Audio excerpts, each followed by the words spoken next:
Dear students, in this video I am going to explain about how to solve a cantilever truss by using method of section. The question I have taken to solve the cantilever truss is find forces in members CE, DE and DF. The truss is given in the figure and you can see that the truss is fixed at one end, that is AB end, and free at another end. This particular truss is called as cantilever truss because it is fixed at one end and free from another end. Now I have drawn the free body diagram for this truss without showing any support reaction, because in this case cantilever truss we have to neglect the calculations of support reactions.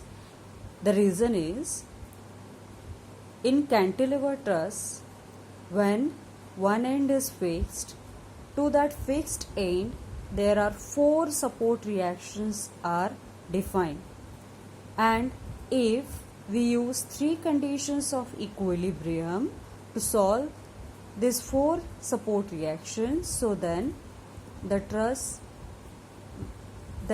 the support reactions in all manner not to be found out. So with this case I have defined the members CE, the member DE and DF with the dark lines so that you can understand how the section line should pass from them. Now I have passed this section line from these members so that we can divide this truss into 2 parts. In that case we can say along one side of the section line wall side part will be and another side will be free part. Then we can select only the free part and we can draw the free body diagram because we don't have support reactions in this cantilever truss. So I have drawn the free part of the truss, means the free side of the truss means right side of the truss I have selected, and I have drawn its free body diagram. As you know how to draw the free body diagram, so you can see here I have drawn free body diagram. With this particular selected part only we are going to start to solve the force in the members of the truss. Now apply the conditions of equilibrium over the entire truss and over the selected part of the truss and accordingly find out the force in the members. Now you can see that in the very first step I have says that to draw the free body diagram of the cut portion, and then in the second step I have mentioned that to identify the zero force members. Now how to identify the zero force member? Now let us start to find out the zero force members from the end part. At the point G you can see that there are 2 members are attached, GE and GF. When at a single point or at a single joint only 2 members are attached, then we can say that both the members are zero force members. So here GF and GE both are zero force members. Then come to the point F. If I come to the point F, so then there are total 4 forces you can observe: FG, FD, FE and external load 25 kilonewton. At this point, if GF, if you observe, it is 0. So then at point F there are 3 forces only, that is EF, external force 25 kilonewton and FD.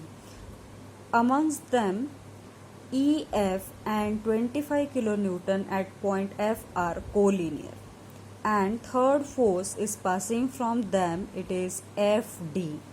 Amongst these 3 forces, 25 kilonewton and FE are collinear, then third force which is passing from these 2 collinear forces will be 0, that is FD is 0. With this case, we can say that FD is asked to find out in magnitude and nature. So we can directly conclude from the observation that FD carries zero magnitude. Now, with the same, you can see that we can analyze the further part with this section line, with this selected part. Now over that we can apply summation Fy condition first, and then we can find out summation Fx. By applying summation Fy, FED force member is having magnitude 35.35 kilonewton. As the answer comes minus, it indicates that the member FED is compressive in nature. While substituting FED magnitude in the equation of summation Fx equals to 0,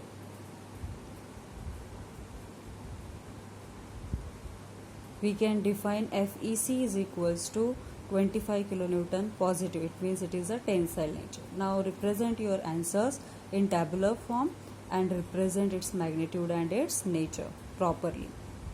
I hope this video clears the concept of cantilever truss. Thank you so much.